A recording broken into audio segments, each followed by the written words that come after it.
As active as well as retired police officers, we all know that you can buy gear from a lot of different places, especially online. But I want to remind you of the importance of supporting companies that support law enforcement.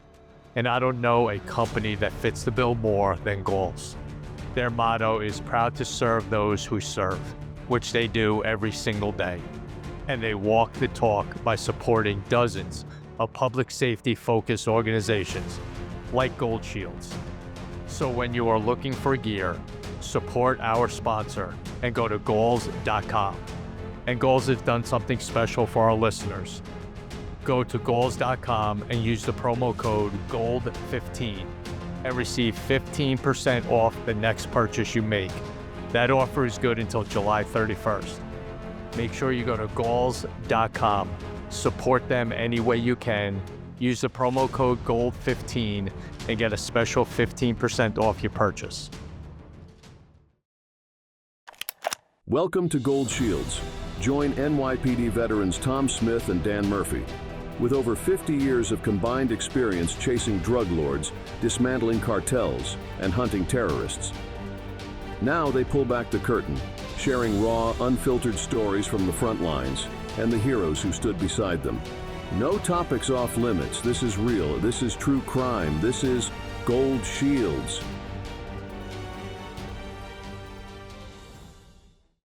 Hey, welcome back to Gold Shields. This is Dan Murphy along with my partner in crime, Tom Smith. How are you today, brother?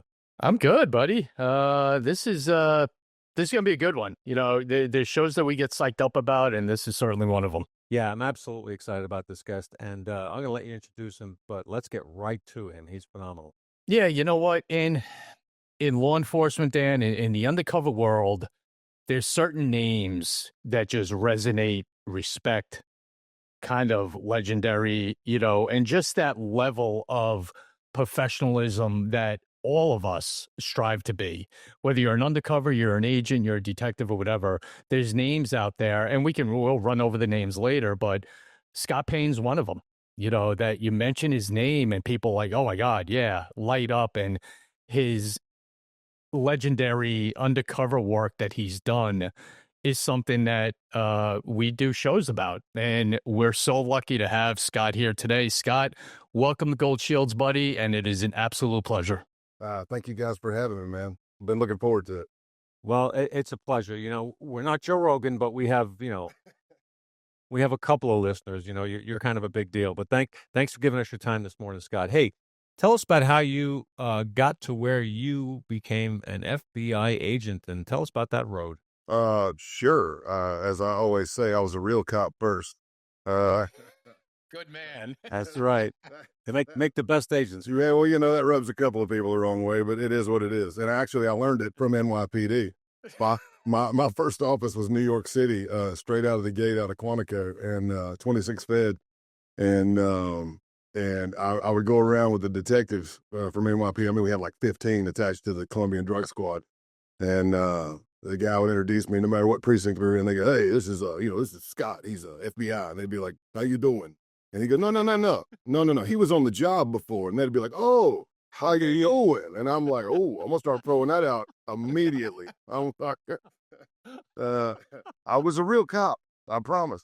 Yeah, so I grew up in Greenville, South Carolina. Good childhood, man. A hardworking family, not loaded or anything, but busted their butts. And mom was the brains in the books, and dad was the brawn running the landscaping company. And I went to college in Charleston, South Carolina, played ball, and I fell in love with criminal justice.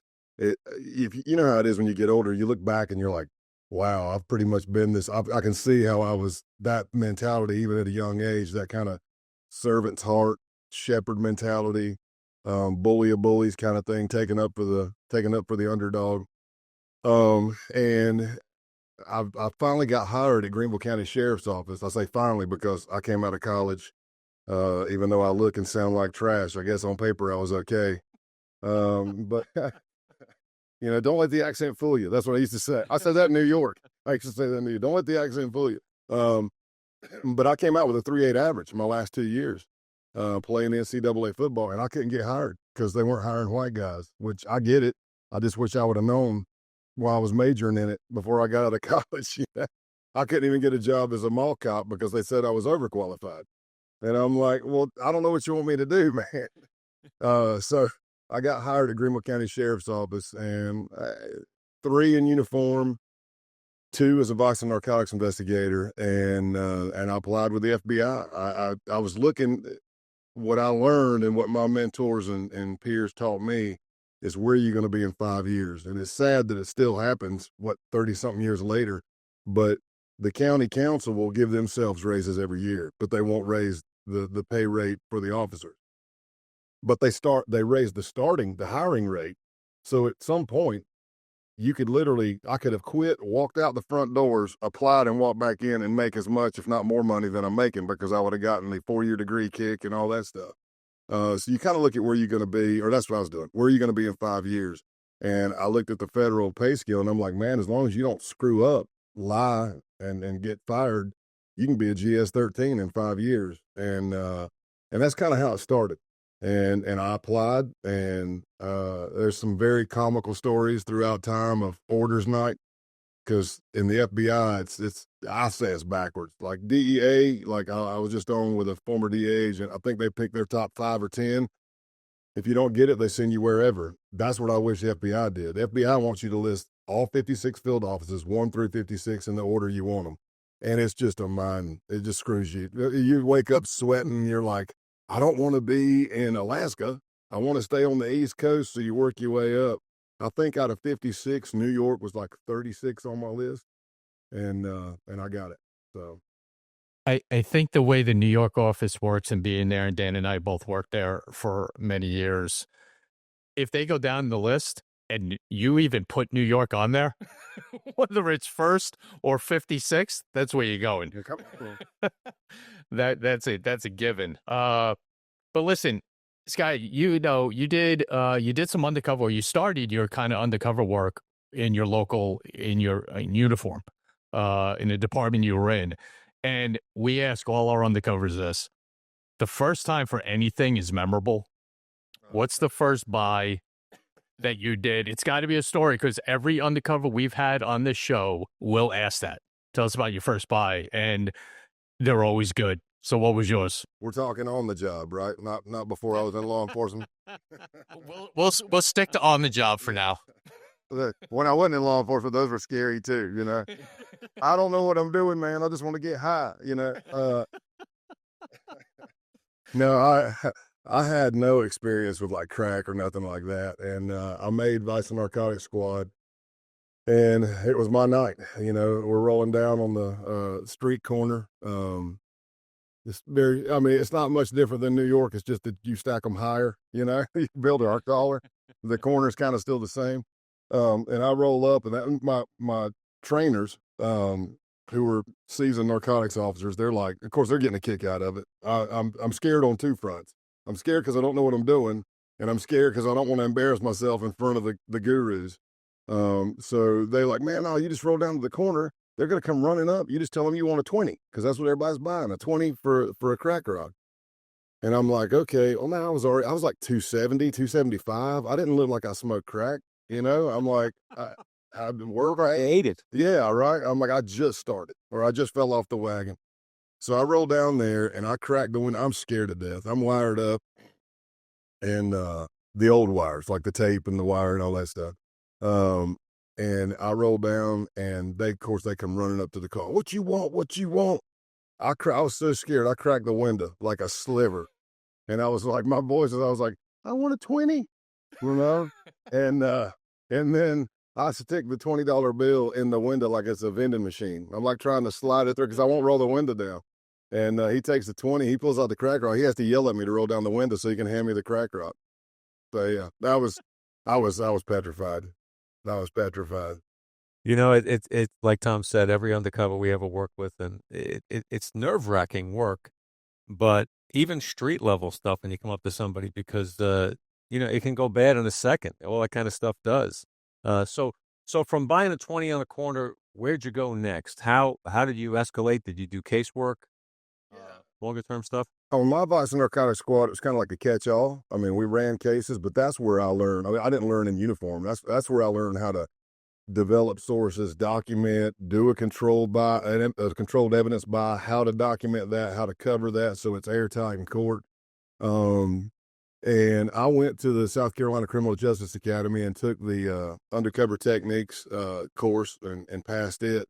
And it was pretty in depth, but it was, I mean, we're talking 1996 ish. But I got through that, and then I started doing more stuff. But I mean, we probably wouldn't do them more than maybe 3 buys and then hit it with a search warrant. Or if I was undercover and it lasted months, it wasn't like I was meeting them every day. It wasn't deep cover because, I mean, really at the state level, at least back then, the only thing I could really get was an ID. We didn't have all the things that you can do to fully backstop yourself and make yourself believable for somebody to put you through heavy scrutiny. But yeah, that's where I started doing that. And then, and that paid off when I got in the Bureau, because even before I was certified in the FBI on that Colombian drug squad, it might be me and an NYPD task force officer would, let's just say, the LA office took off 3,000 pounds of weed. Well, it was supposed to be delivered in New York and like Queens, so they would hit us and we would work together and we would make an exact replica of the shipment box.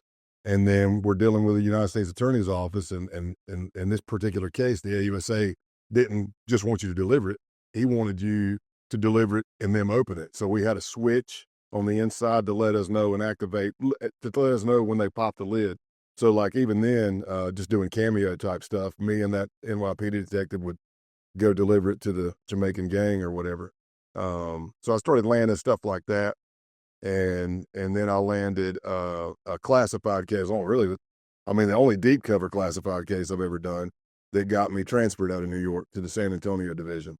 And that was all before I got certified. That was just by having a skill set and having a background and doing well, at least in the eyes of the people that were observing it, to get the slot.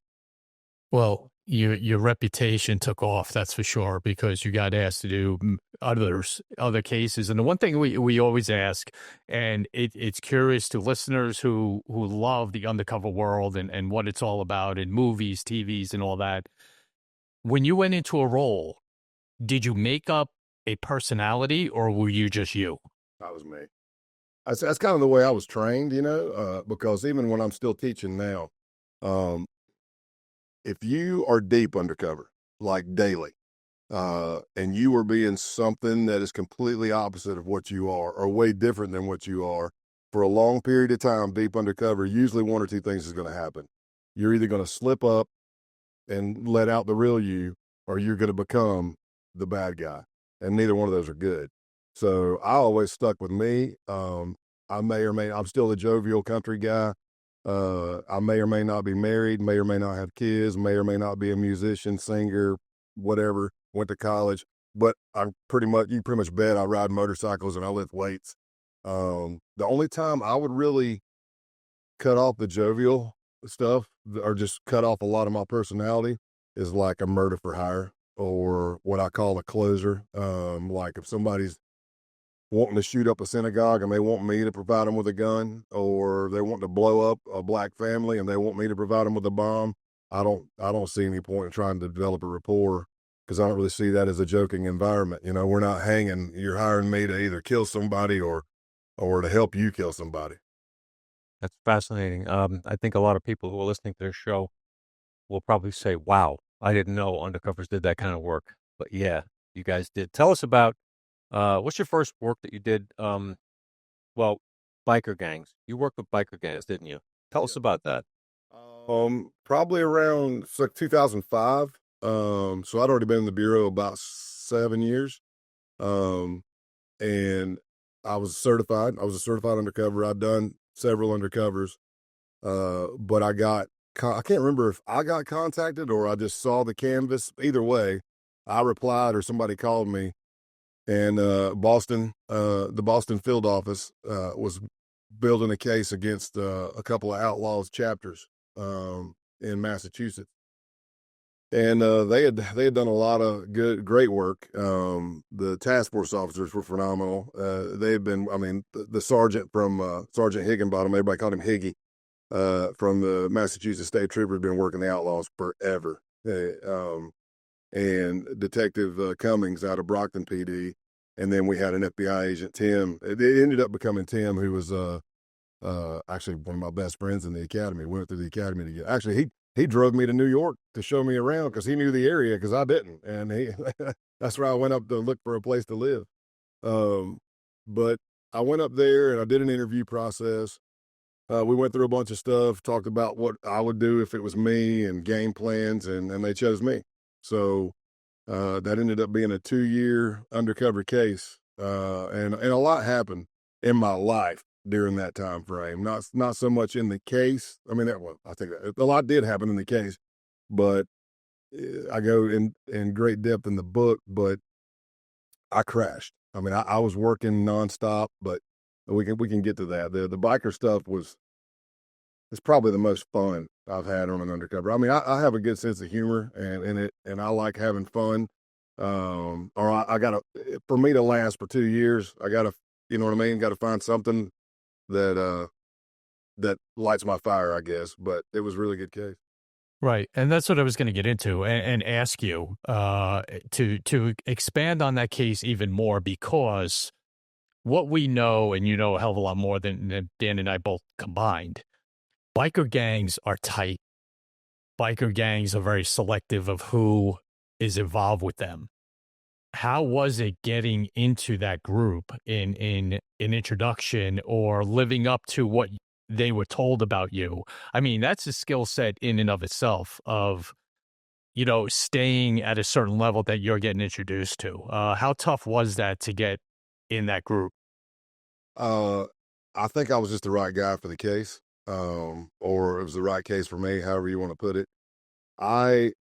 There's different ways you can look to do cases. I mean, if it's a big group and we want to run 4 undercovers at them, run them. But if we all go in together and one of us is not liked, then pretty much all 4 of us are out, kind of thing.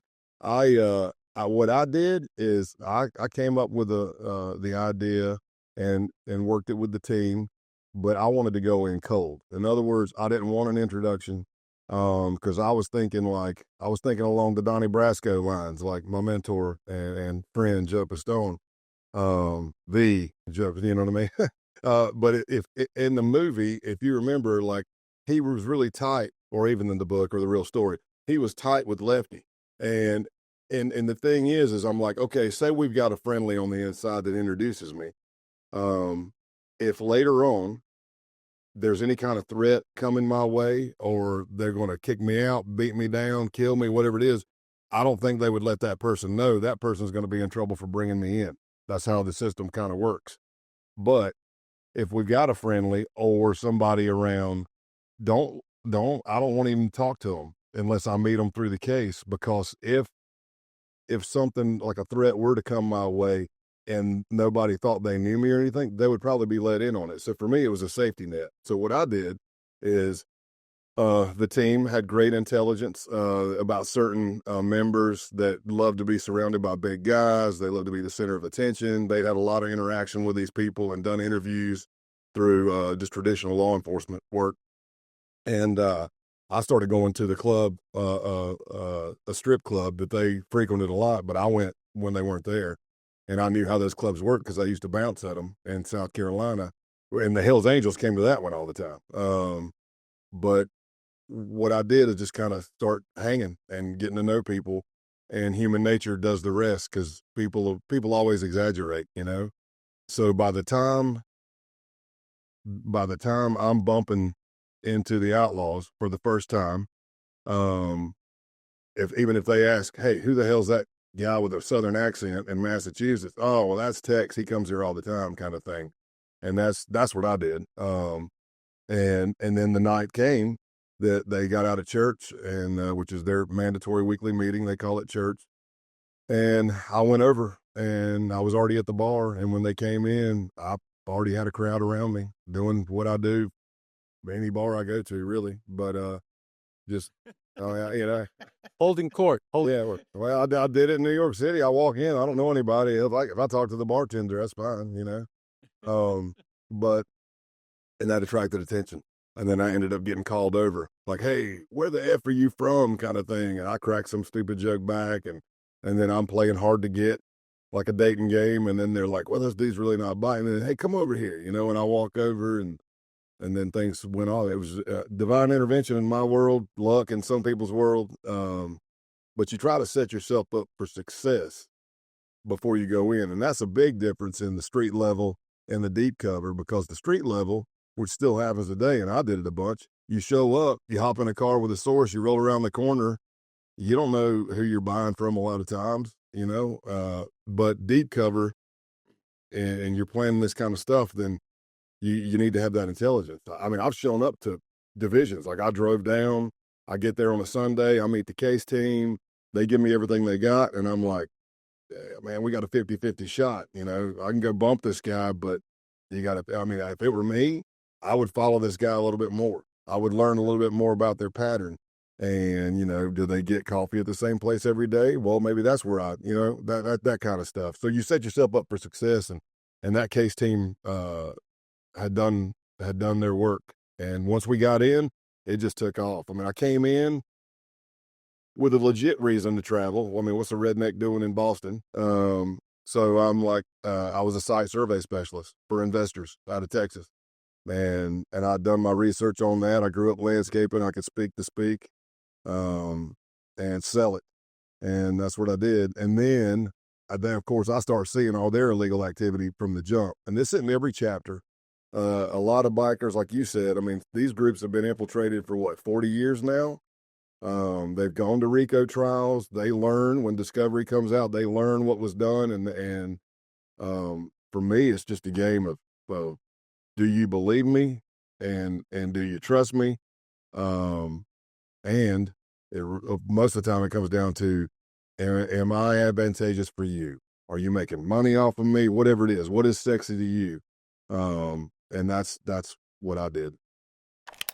When it comes to the safety of law enforcement, first responders, and military personnel, every moment counts, especially in the dark. Streamlight provides the reliable, high-performance lighting solutions that these heroes trust in the most dangerous situations, whether it's a car stop, navigating dark alleyways, or exploring abandoned buildings.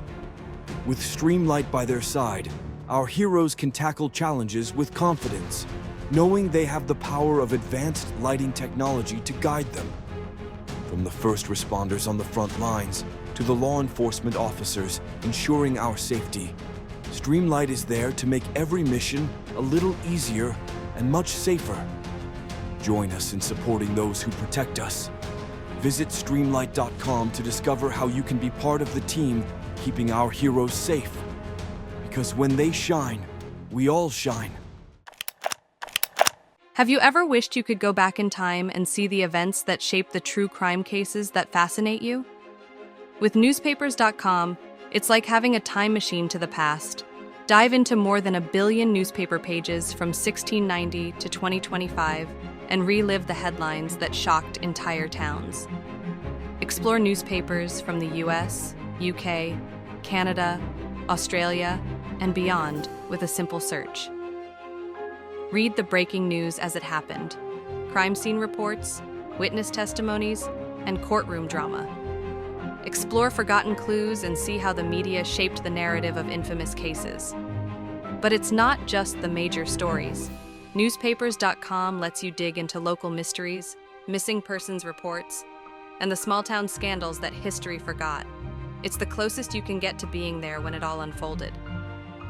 So, if you're ready to dig deeper into the crimes that keep you up at night, start your journey today at newspapers.com. Use the code GOLDSHIELDS for an exclusive 20% discount on your subscription. You're hanging with the Outlaws in Massachusetts now. Massachusetts chapter of the Outlaws. This went on for how long? 2 years. 2 years. What kind of criminal activities were they engaged in, and what did you have to be a part of for your role in order to be, accepted by them. Well, you kind of go where the case takes you, you know? I mean, like, I can come in with a plan. Like, there's some other cases that I talk about in the book where I just had like a master case of cigarettes, which would be 60 cartons. And I just reported that they were stolen. I was just doing that to give me some fodder. I had no idea in that case. I mean, those 60 cartons were gone in like 2 minutes. And I was like, this is the end, you know? So I'm like, okay, they can get their dope and they can get that, and they can get their pills, they can get their coke, but boy, they don't like paying that much money for cigarettes, you know? So on the Outlaws case, and again, not every chapter that we found in any, this is my experience, in any club, some,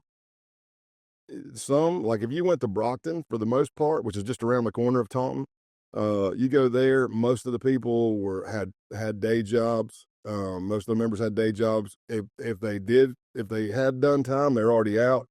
But you go over to Taunton and you got like 13 plus members and only 1.5 have a job. One had a towing company and the other one, I say a half because he was a piercer and a tattoo artist, but I don't think he worked all the time. Everybody else, straight thug. I mean, home invasions, extortions, carjackings, dope, anything like that. I think there was some prostitution, all kinds of stuff, assaults, all kinds of things like that. Theft. So when, you get a lot of, sometimes I read the comments, which is probably a bad idea, especially if you read the bad ones on some of these interviews I've done. But you know, cause you can go down the rabbit hole and you're like, what? I mean, I'm not going to respond to them, but I'm like, listen here, you jackwagon, you know, why didn't you call in? You know, you ask me and I'll tell you. And I'm thinking like, you're basing this on how many seconds of law enforcement experience, you know? I'm like, all right. Yeah. Before you ask the question, maybe you should read the Constitution. It's a pretty important document, you know? We have rules and guidelines, but, you know, predication. They have to be predicated. You hear you get these bad comments. It's nice to know you made a career out of entrapping people. Okay. The undercover technique is a very sophisticated investigative technique. That's what the FBI calls it. We can't just go willy-nilly and start doing undercover. It's just like doing a Title III wiretap. We have to show that we've exhausted our means doing other things because it's very intrusive. If you do the technique correctly, the evidence is so overwhelming. The only thing the defense can do is claim entrapment, which should be very easy to put away from the jump, or they can try to make you look like a piece of trash on the stand. Everybody pled guilty. Everything's in the court records. Everything's in the documents. So I get it. You want to say it's entrapment, but I'm saying you're an adult and you chose to break the law and you got caught. So what I started learning from them right off the jump is I meet the president, Joe Dogs, and we're standing outside, and he says, where are you from? And I said, I'm down in deep South Texas. They're like, where? I said, McAllen, I'm on the border. Hey, how much can you get a kilo of cocaine for? That was his first question. And I'm like, well, there's predication if we didn't have it yet. He's already speaking dope. I'm like, well, I didn't bring it up. I just said I'm from the border, you know? But we started seeing stuff like that. And then what I did is I let it be known that I was involved in the criminal things. And I'd learned from some of my mentors more of the tools that you have in the FBI. And we came up with some ideas, and I ended up portraying being a high-ranking member of an international theft ring. So, and it was very factually based. All the time in Mexico, like if you got down to the border and you have a 4x4 V8 or a Harley, your insurance is through the roof because they steal them all the time. They love back then, the cartel loved 4x4 V8s, and Harley Davidson. So if I'm getting that from you and I'm saying, hey, I'm taking it south. So it kind of started that way. They saw some of my trucks. My truck driver would pull up. I'd pay him, I would do my thing. And then they started light. They would report vehicles stolen and then sell them to me at a stolen price. So they're getting their money from their insurance company. I'm getting rid of the vehicle at a stolen price. But then you do several jobs like that. They see they're making money. And then the next thing you know, it's, hey, Tex, we just took this truck off this dude at gunpoint. I mean, they didn't call it a carjacking, but it's a carjacking, you know, which is a good hammer. That's a good offense with some good time behind it. And they're like, we need to get rid of it. It's got a tractor on it. Well, I got it, man. I'm on my way. You know, we loaded on the truck, get rid of it. So they thought it's really going to a warehouse with all the other stolen stuff or reported stolen stuff. And then through the years, man, it's somebody gets murdered. They're telling me, hey, man, if you come here, you got to be strapped. Dope stuff. I mean, I bought a little bit of dope, but it didn't really make a lot of sense. If I'm on the border of Mexico, what the hell am I doing buying an ounce in Massachusetts? Why wouldn't I just buy it down there? But, you know, little things like that. And there was a lot of illegal gun, fully automatic, grenade, RPG talk, but none of that came to fruition. But that's what we started doing, and that's how I gained the trust. And it's great that you said that because, and then you brought up the comments part, and you've read all the time. We read them all the time. Bad guys don't just come out and ask for something or whatever it might be. You force them to do it. I'm like, bro, you have no idea what these idiots will come and lay out in front of cops that are undercovers. We call that job security. Right. That stupidity is job security. If none of them ever got caught, we wouldn't have a job. That's right. It's also greed, too. I mean, I learned that working in the narcotics world. When you work in cases with enough money involved, when you flash money to somebody and they see a $500,000 or $250,000 in the trunk of a car, they will turn around and laser-like run to get the product to get that money. And so much so you could be standing right behind them in full uniform. They wouldn't even notice you. I've seen it. It's ridiculous. I saw the money. Whoosh. They run to get the product, and then you pop them with the product, and they wonder how they got caught. They got caught because they had blinders on. And the greed will take them down every time. The money is so I'll tell you this. You really just laid out the difference between me working dope in New York City and me working dope in Greenville, South Carolina, because we never had a trunk full of $250,000 in South Carolina. We would have gotten ripped. The whole hood would have taken us, man. Yeah. You know, you get the I'm sorry, go ahead. No. Go ahead, Scotty. I was going to say, you get to New York and somebody calls you from another division. They're like, we got 10 kilos coming up. And we're like, we ain't got time to work that. It's too small.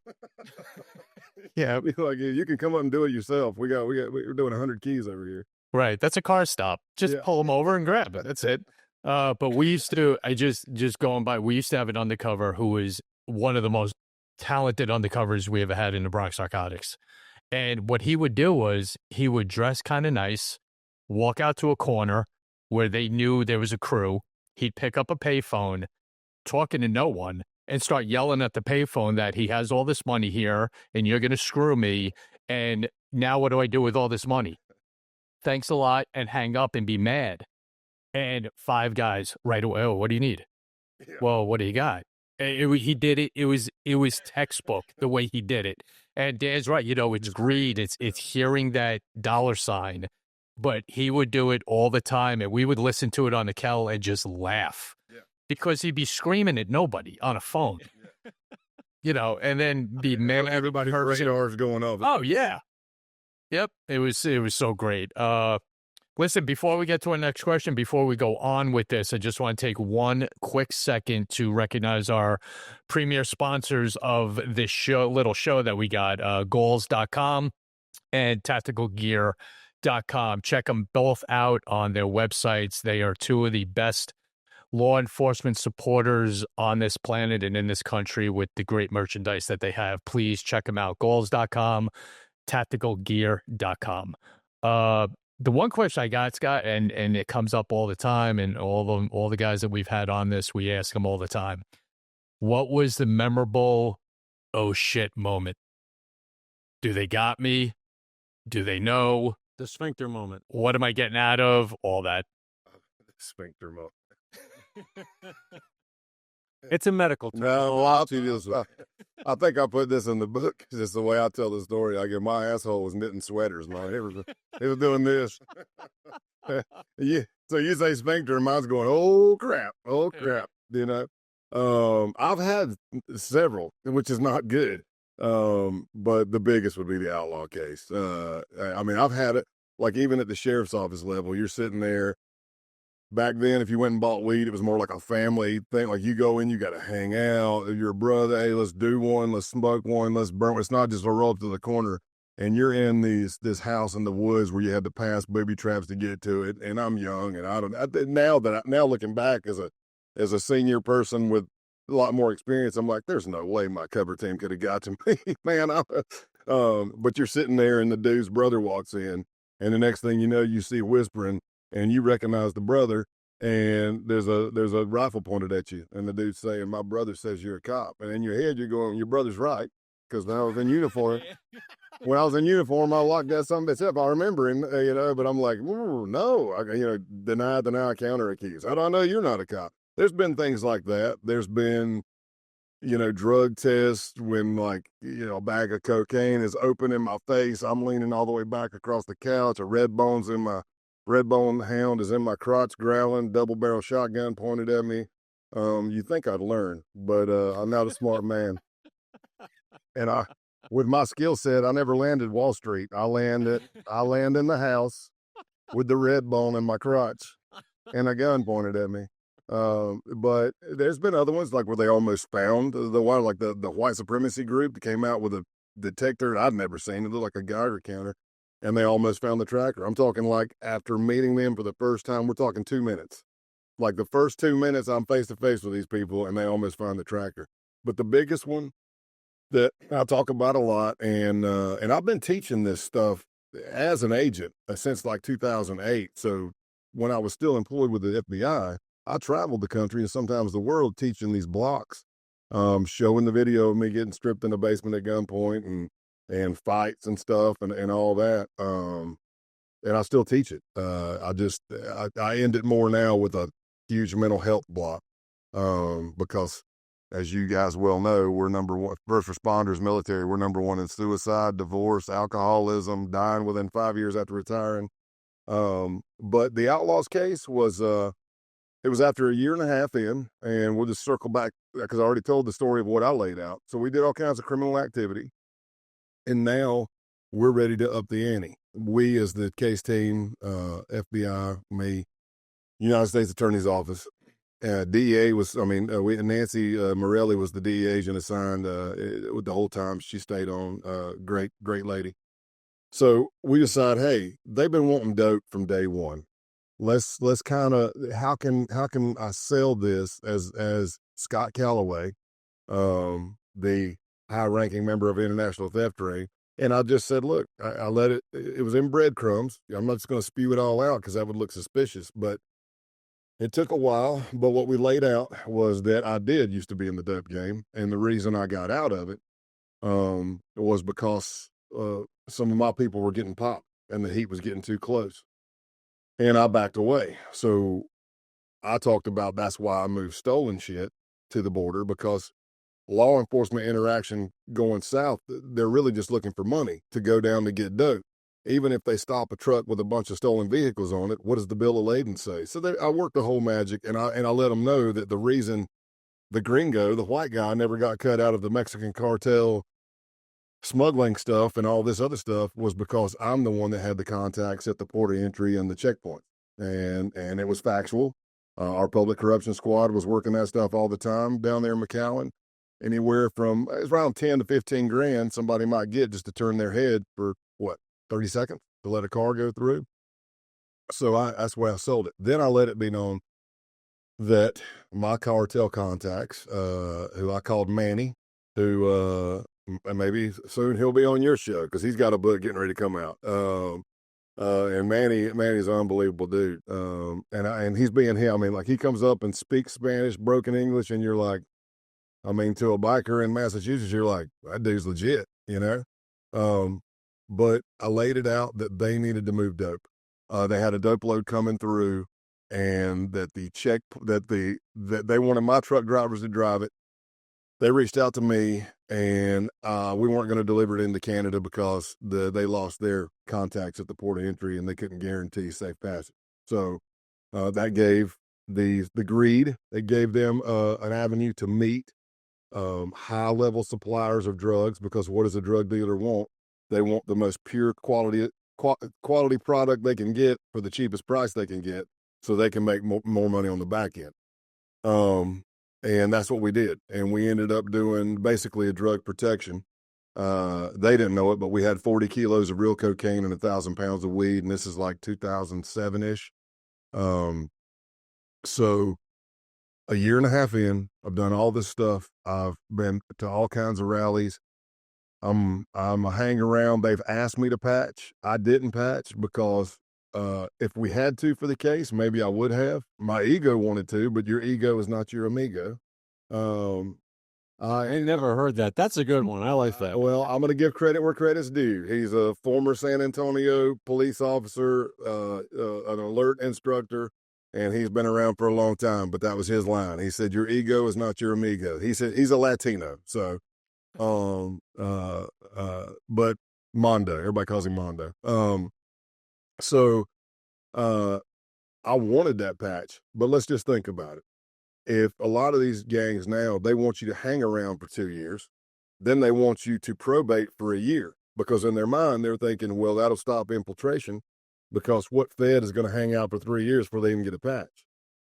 So they were asking me to patch, and I was like, hey, man, I really appreciate it. It's humbling, but I'm where I'm at for a reason in my life, and I don't want to put that target on my back. And besides, I'm sitting here in your clubhouse drinking for free right now. Why would I subject myself to 6 months of BS and maybe not even get to drink, you know? Yeah. But I didn't do that, because imagine if you got patched and they come in and I'm probating and they say, hey, Tex, we're getting ready to go jack this guy. Let's go. Can I say no? Probably not. Can I say, no, you guys go do that. Bring me the car. I'll get rid of it. No, I'm a probate. I'm a prospect, whichever club you're in, however they word it. So we chose, and I chose to go the route to where I was the role I told you about. So we get to the night before we're going to do the gig. And for the listeners that don't know, there is no way we can let 40 kilos of cocaine get ripped and disappear on the streets of America. So we're talking enhanced SWAT team, snipers, the whole 9 yards. Everybody's lined up. We got other undercovers involved, but I'm the primary. And we did this whole thing. We laid it out to where one load was going to come in. That truck was going to back to the other one. We're going to start unloading dope. The president wanted to be on the truck. He goes, I want to be on it. I want to see it. I want to move it. I'm like, okay, that's fine. If that's what you want. If I was you, I'd want to stay in the car, but that's fine. So he did that. And then we said, look, if cops come, we're going to drop the covers on the truck, pull them away and outwait the cops, kind of thing. Money was in a different location because, as you know, after saying you did $250 and $500,000 deals, usually your money is probably going to be somewhere else than the dope, kind of thing, for safety reasons, if you look at how the cartel does stuff. So we're the night before. That was a long way to get to this. I apologize. We're at the night before, and they call Joe Dog, says, hey, come over to the clubhouse. And that was the night they had church. And I get over there. It was a weird exchange when I got there, because I'm knocking on the door. Nobody's coming. And I'm like, what the hell? He opens the door and he like cracks it. He's like, hey, man, we're not ready yet. And I'm like, well, why'd you call me over here? You know? So I go, he says, go get something to eat or something. And I grab a Proby and we go down and get something to eat, a couple of drinks, come back. Now I come in. What I can't see is, I'm wired to the hilt, by the way, because that's what we do. And that's what the U.S. Attorney's Office wants. If we can get evidence of them talking about planning this stuff, not me entrapping any damn body, it's just them talking about it in the clubhouse, well, that helps with asset forfeiture and seizures and stuff. So I go into the clubhouse and I miss a lot of stuff. I don't see them. My recording device picks them up. I see it later when I watch the video. I'm like, oh, shit, man. Because it would be like, I would be cracking jokes and they'd be laughing. But when I would, like, if I'm facing this way and I'm cracking jokes, when I'd turn and talk to you, their face would immediately stop laughing. I didn't see that. They would be like, ah, ha, ha, ha, boom, stone face. And there was a dude in the back warming up. Looked like he was dancing, but he's warming up to the music. So at that point in time, my second closest relationship that I'd cultivated, made in the case was Clothesline. He was the enforcer. And Clothesline comes up to me and he says, hey, Tex, you got a minute? And I said, yeah. I've been in that clubhouse, I don't know how many times, 20, who knows. There's one door I'd never been in, and that was the door.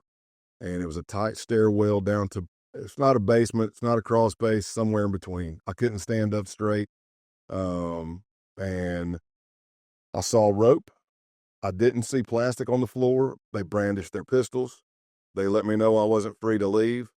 And by the way, inside the clubhouse, the door is heavily fortified. It's dead bolted, steel frame, steel welded hooks, steel bar across the door. So I'm down in this crawl space, and clothesline tells me, "Hey, there's a lot of shit going on." These are his words. A lot of shit going on. It's my job to protect my brothers. I need you to write down your full name, your address, social, date of birth, everything. Because I'm not going to ask you to write your kids' names down. Not like we can't find them if we want to. And then I need you to take off all your clothes because I'm going to check you for a wire. As I say, had I not been wired, it would have just been an embarrassing moment. Getting naked in front of two grown men in a cold basement. I mean, I'm just saying. Thanks for the visual. I'm just saying. Yeah. You know, we need the whole view of this whole act. So We claim to give the behind the scenes look. So you got a behind the scenes look. Yeah. So yeah. When you think you're getting ready to die, last thing you're concerned about is what you look like naked in front of two men in a crawl space. So I'm sitting there, and because of the adrenaline dump, and you guys know this you should know this all through your law enforcement, tactical training, all this stuff. We bleed on the range so we don't die in the street. We stress inoculate to create this environment. Because of that adrenaline dump, when your auditory exclusion goes, everything slows down. It's slow motion. Everything you hear is in like waves, like whoosh, whoosh. It's like, Scott, I need you. And you're like, oh, everything you see in its time dilation, it's in screen grabs. It's like click, click, click. You can feel your heart beating all through your body. Hamstrings are weak. I forgot my middle name. And I knew the name. I created it. I've been Scott Calloway for years on other cases. It just never got burned, so I kept using it. But I forgot my middle name because of the stress of the moment. And there's things I did. I don't even know I did it. I would have never believed I did it or said I did it if I had not seen it in the video or listened to it. But I threw some distraction techniques. I'm like, hey, what else do you need? And they're like, what? And I'm like, my name and what else? I have no idea I said that because I'm trying to remember my middle name. That's just rehearsing. That's just doing reps. And it was instinctive for me to do that. Then I remembered that I finally remembered my initials were SAC because I thought that was funny because, as you guys know, that's usually the head of an FBI office. And I knew I'd never be one. So it was Scott Andrew Calloway. And once I did that, I wrote it down. And then I proceeded to get naked. I take off my jacket, all my clothes. I don't know how many shirts I had on because it was cold. I probably layered up. All that off, boots off, pants, underwear down to my ankles. So from my ankle up, butt naked. And he checks me for a wire. And meanwhile, the other outlaws on the steps just kind of hanging with his pistol. Like, in other words, I'm not free to leave, like I said. And I'm freaking out. I'm trying to talk. I'm trying to do active listening. I'm still trying to gather intel because I'm in work. I'm in oh crap mode, but I'm also in work mode. And I was always taught to not vapor lock. Don't get the deer in the headlights thing. I mean, so I'm talking to clothesline. And even though my words may not say it, my face is saying, tell me I'm okay. And even though his words didn't say it back, his face was kind of like, this is normal. But he didn't know I was really an undercover, wired to the hilt. So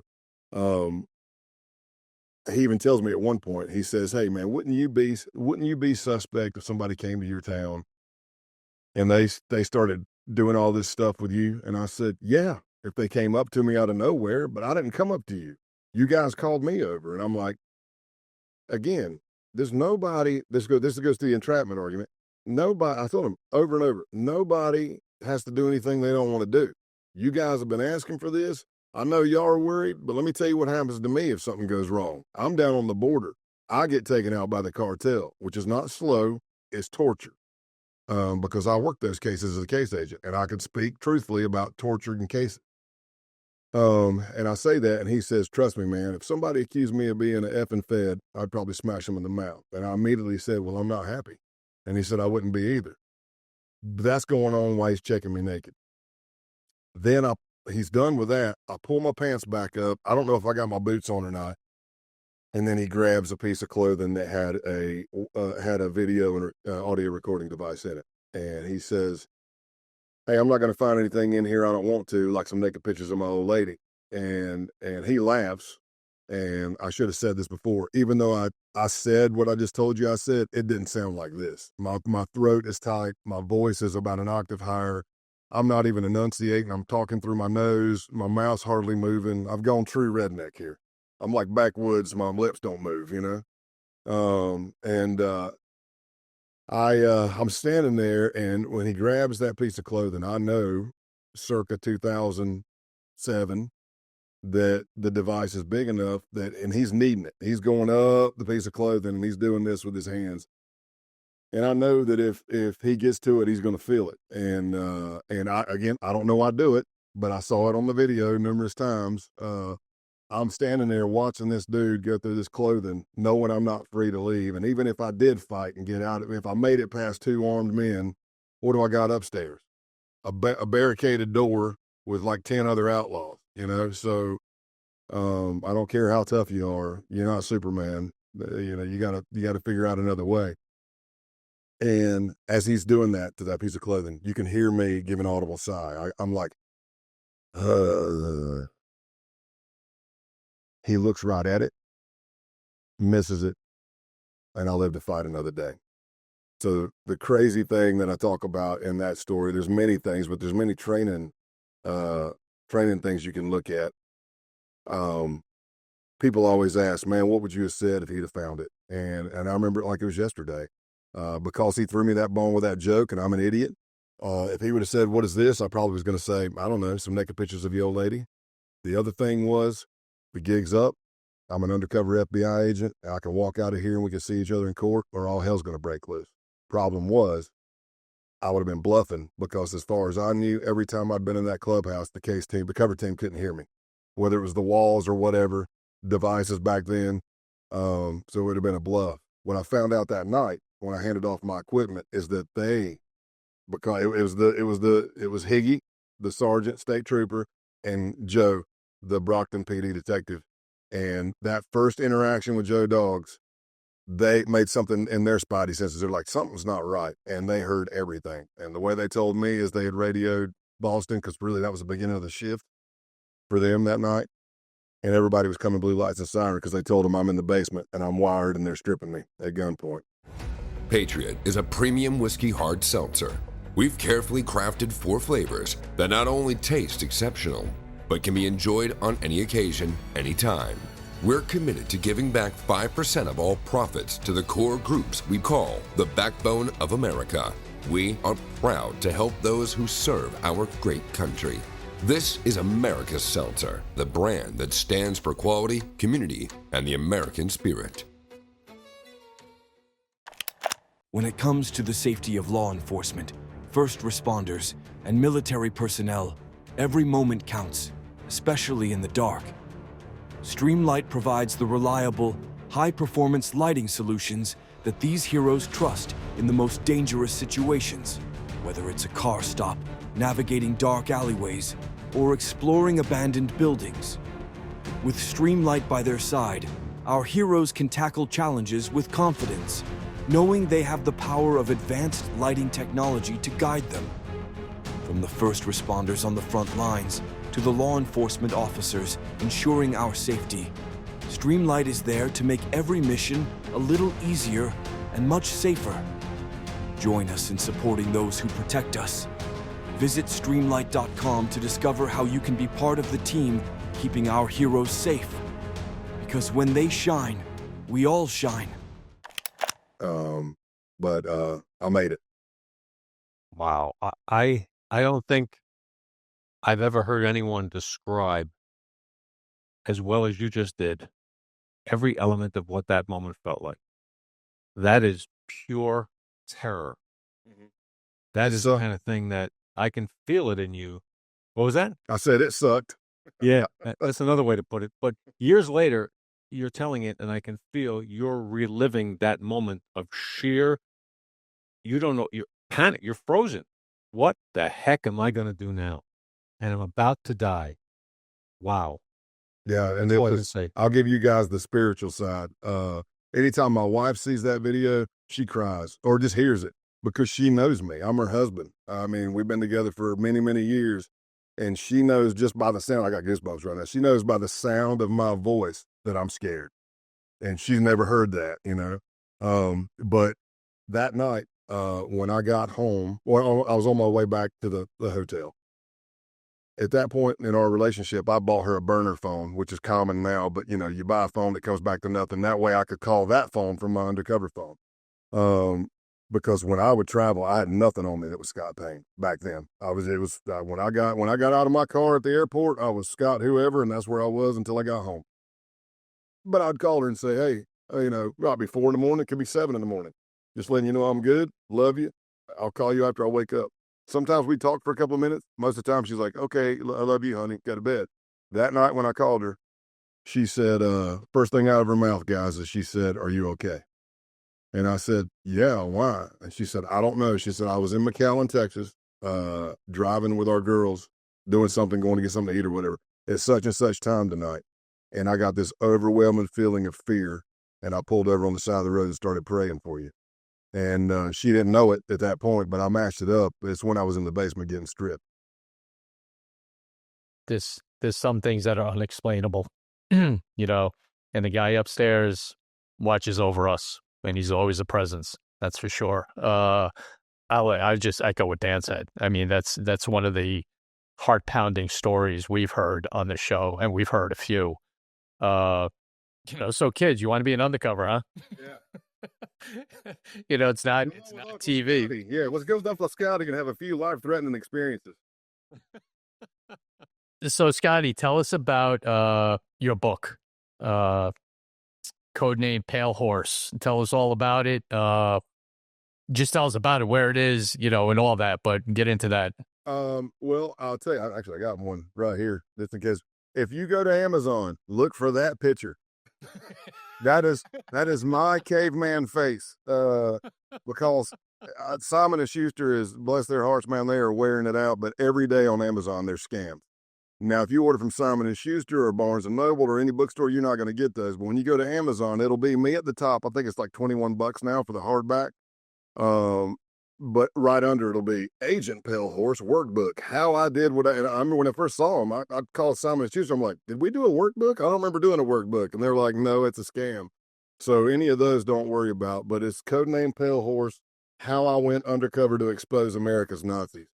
I did not agree with the subtitle. I argued back several times because to me, if you look at that cover, it makes it look like the whole book is about neo-Nazis. And it's not. The book, essentially, I've read many undercover books. I have some I love. I have mentors and peers that I love, but I can't stand it if I see an undercover book that says I'm an undercover and blah, and it takes you to like chapter 10 to talk about undercover, and it's not even really undercover. So I tried to dodge that. Chapter 1 is a quick synopsis of me growing up, what I consider probably one of my first, even though I was in true name, covert activity kind of things. You get some comical stories in there about high school and almost getting expelled as well. More than once. But who knew? You know, I turned out all right. Screw that counselor. What do they know? I'm serious. Oh my God. Serious. Screw that guy. But this chapter 2 is Greenville County Sheriff's Office, Vice and Narcotics. Some scary stories like I was telling you, rolling around the corner. Bad guy you put in jail 2 weeks earlier is the one dealing. Then 3 and on is all FBI undercovers, but we kind of bookend it with the neo-Nazi accelerationist group, the base. That is the huge push now in neo-Nazi. It's the accelerationist view. Now they're tied in like the 09A, Order 9 angles. There's the satanic angle, this whole 764 that's blowing up all over the country and beyond. That is accelerationist, extremist ideology with satanic, and it's horrific, man. I'm talking like they're trolling kids, they're flipping kids and teens and tweens online on Roblox, Minecraft. They're getting them to do horrific things like cut themselves at watch parties, commit suicide, rape, animal cruelty, It's very, very sick and disgusting. But all in between there is just undercovers. You really got 4 chapters on the Outlaws, diving really deep into me crashing mentally and physically at the end of that case. Not necessarily because of the case, but because of how I've been living my life for 3 years to that point. There's public corruption cases. There are murder for hire cases, all kinds of crazy stuff. But it essentially, you just travel with me kind of like chronologically, and how you became Pale Horse, because that was my code name in the base. How did I get to be this person? And like, for instance, I was stripped in the basement in the Outlaw case. A couple of cases later, I find out that a bad guy thinks that I may be a fed or a snitch, and he's coming over to check me. So what did I do to him? I did to him what was done to me, because I learned it from the bad guys. As soon as he came in my house, I said, hey, I don't know you that well. Shut the door. Take all your damn clothes off. I got to make sure you're not wearing a wire. The last thing he thought I was a fed.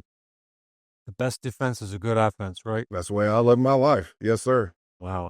And it's interesting how much psychology goes into this, right? How deep of an understanding of the human brain and the criminal and their ego and all that other stuff that you have to understand in order to manipulate them, to be believed by them, and then to move among them for as long as you did.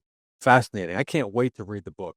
I cannot wait to read the book. And I did do the audio as well. I apologize. I should have said that. It's my voice. I went in the studio, and I think it's the audio that threw us over the top. I don't remember how many weeks ago, but they called me. I'm officially a New York Times bestselling author. Yeah. Oh, wow. Good for you. Oh, That's awesome. Which is pretty weird, being because then you find yourself in rooms with these very literary smart authors, and they're like, so Scott, tell us what your favorite books are. And I go, Mine. Biker Weekly magazine. yeah, I'm like, well, the Bible, that's a give me. I'm like, Stone Cold Steve Austin's autobiography. I'm sure there's a Tom Clancy book in there somewhere. I'm going to have to hit Chat GPT to find out what brainiacs are reading. Because I don't know. I'm like, I like people. I like pictures and big fonts. Short articles. Is it? You know what? It's so funny you say that, because we can relate. You know what? Doing the show, we can relate to that, Dan. We start this thing, and then you get phone calls from people going, hey, how can I start a podcast? I'm like, I don't know. Well, you guys did this and this. Yeah, okay. And we got real lucky, and here we are. You're asking us for advice about, postings and social media and all this. So like, Dan, dude, I'm lucky I hit stop, record, and that's it. We're good. So I co-wrote a book in 2015 that came out, and it's not about my police career, but it is about, workplace safety and stuff. It has to do with stuff I did as a consultant. But the New York Times put me on their worst seller list, which is actually a very dubious distinction.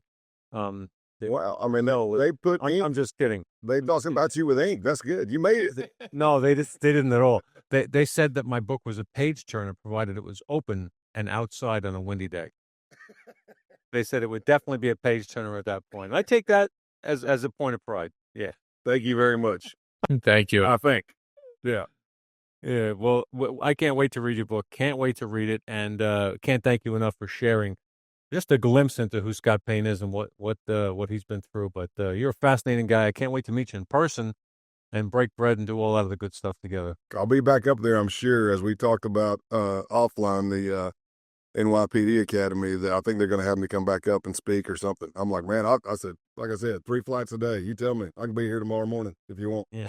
We'll definitely talk about that. But Dan's right.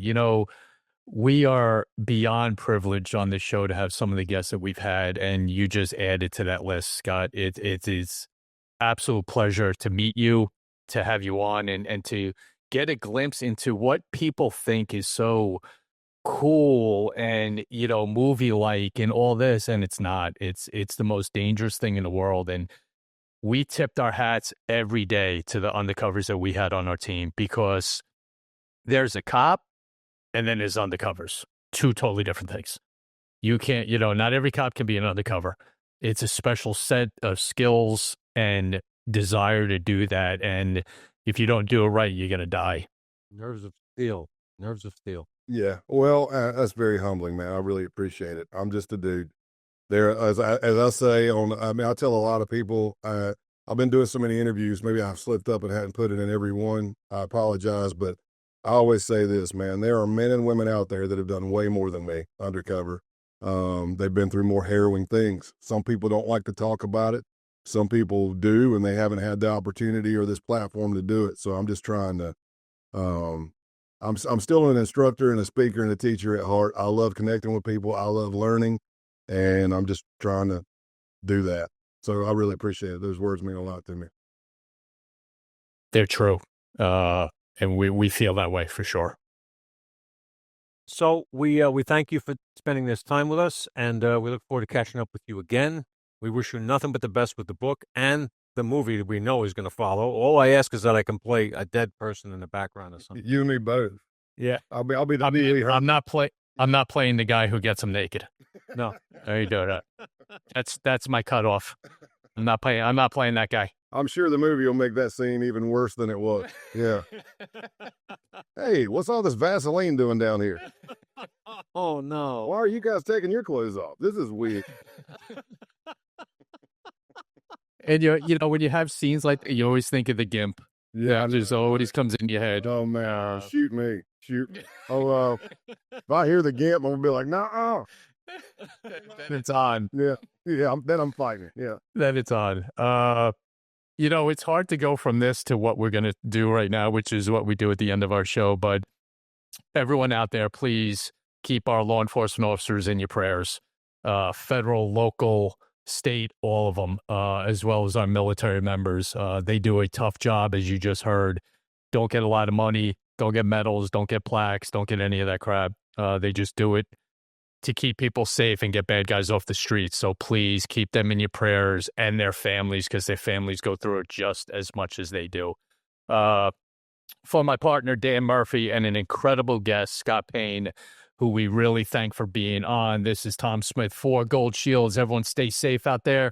See everybody soon, and stay tuned for Overtime, which is coming up right after this.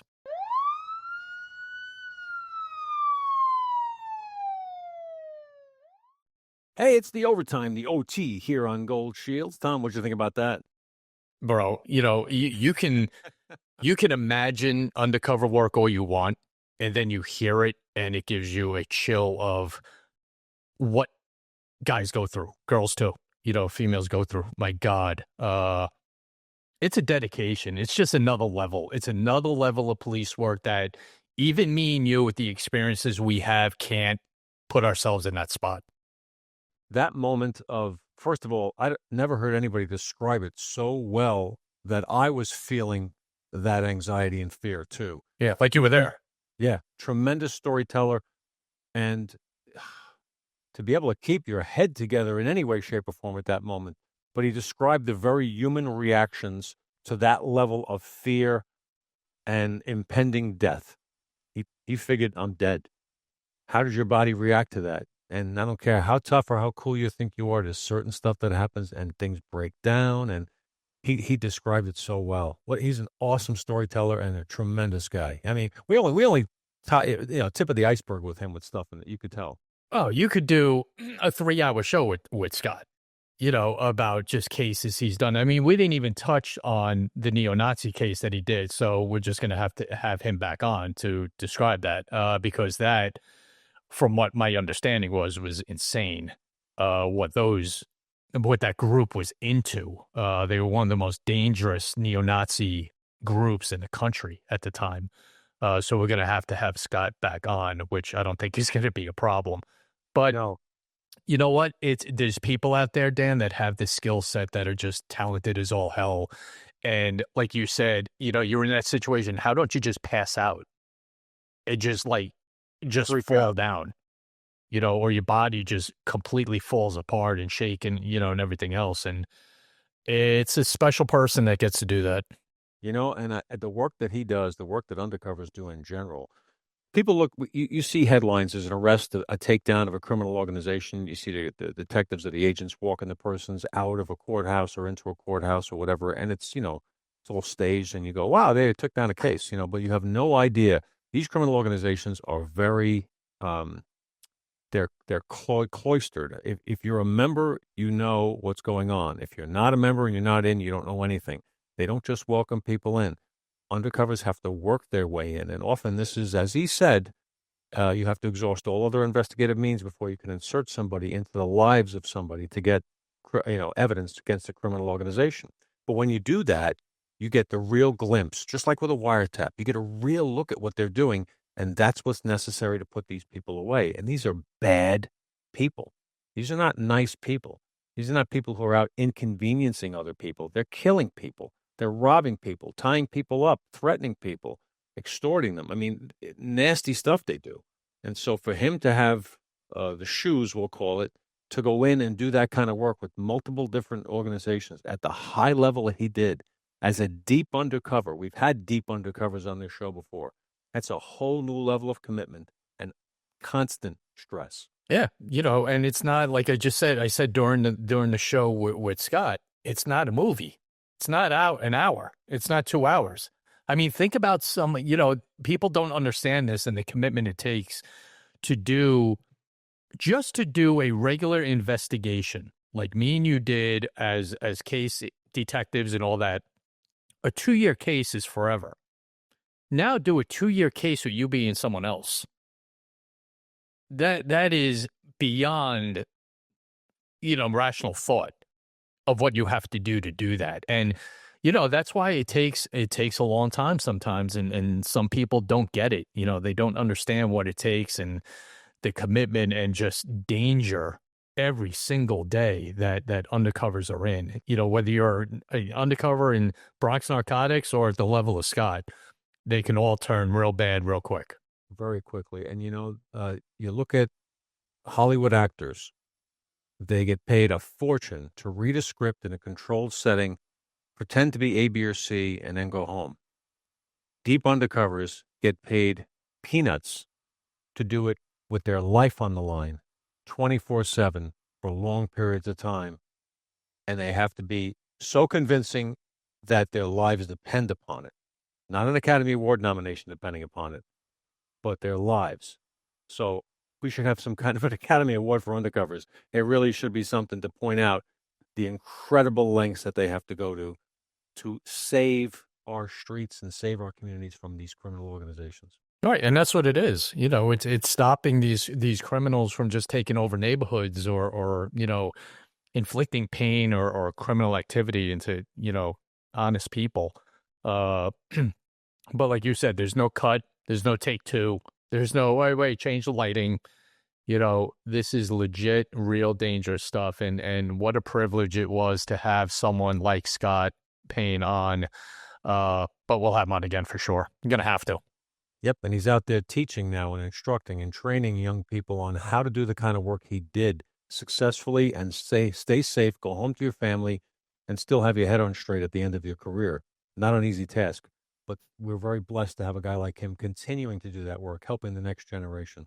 Right, and we've said it all the time, even in our spots, Dan, if you spend that much time and you have a skill set, you kind of owe it to the next generation to teach them what you know and how to do it.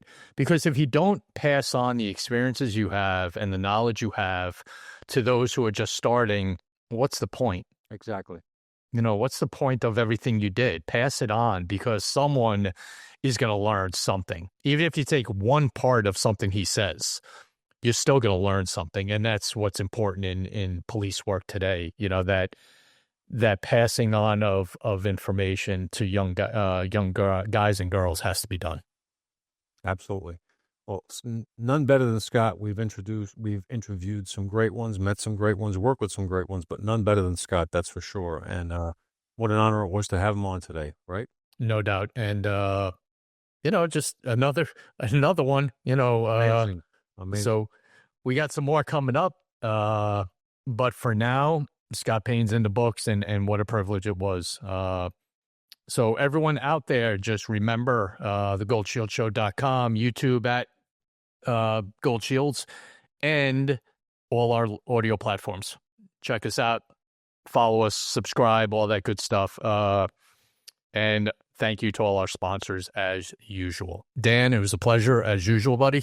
As always, Tom, as always, it's a pleasure and honor, and we want to thank our audience for continuing to listen. We appreciate you. The numbers are growing. It blows our mind how successful this little idea we had a couple of years ago has become, right? No doubt.